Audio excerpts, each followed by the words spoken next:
Hey everybody, Michael Fielding here with the Free Academy. Today I was thinking about how can somebody be both smart and insane.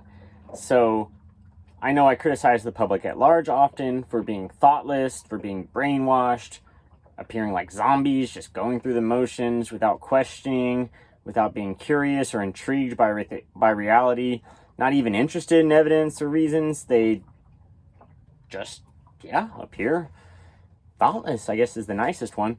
But I also believe the public at large is very smart. Almost everyone I interact with knows some stuff I don't know. They know how to do a bunch of things I don't know how to do. They have interesting perspectives, interesting histories, and I do believe most people are smart and most people are insane. So how can I hold those two beliefs in my head at the same time? That sure seems contradictory.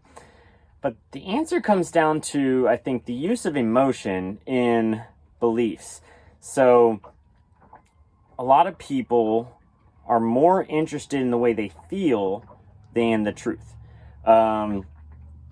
If you gave somebody the option to either fully understand what's going on in reality or just be happy for the rest of their lives, most people would choose happiness. And I guess that's fine. The problem is usually they go together. Happiness and truth go together. They're not on opposite sides. So where's this confusion come from? And why do people think it's okay to use emotions in their belief process? I think it really does come down to the fact that most crazy beliefs are formed in childhood. And then before we know logical fallacies, before we know how to defend ourselves from misinformation and how to think clearly, how to demand evidence, how to use logic to make sure there's not a contradiction. Before you know that stuff, you're very susceptible to any ideas just getting in there. And then once they're in there, we form like a little callus or kind of like oysters, grow pearls.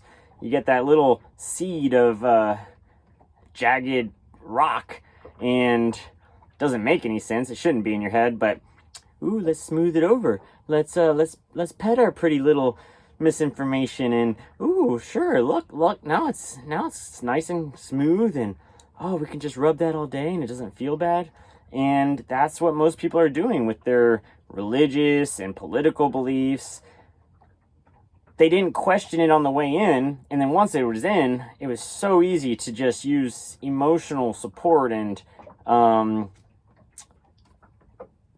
emotional reinforcement. So often it has to do with society too, your peers, your family, they all expect you to act a certain way. So the idea of, that negative emotion that comes with thinking clearly is too much for most people to handle. So I guess I get it. I think you're wrong still. I don't think using emotions for your beliefs is a good idea. I do think it will lead to misery in the long term, but I get the short-term benefit, So it doesn't make you dumb. It just makes you insane.